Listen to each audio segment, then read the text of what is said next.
Një person humbi jetën dhe 3 të tjerë mbetën të plagosur pas përplasjes së 2 automjeteve në autostradën Mamura-Slaç.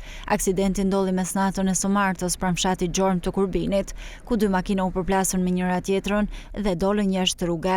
Përpasoi humbi jetën drejtuesi i njërit prej mjeteve, shtetasi Nikolin Gjoni, 56 vjeç, dhe mbetën të plagosur 3 persona të tjerë.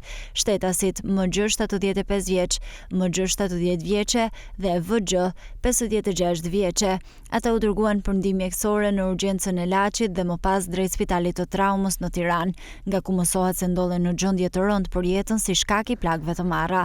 Ndërkohë policia, e cila mbërriti më njëherë në vendin e ngjarjes, arrestoi drejtuesin e automjetit tjetër, shtetasin Orgest Peca, 20 vjeç, banues në Durrës, dhe nisi hetimin për zbardhjen e plotë të shkaqeve dhe rrethanave të këtij aksidenti që ndodhi në autostradën Mamura-Slaç.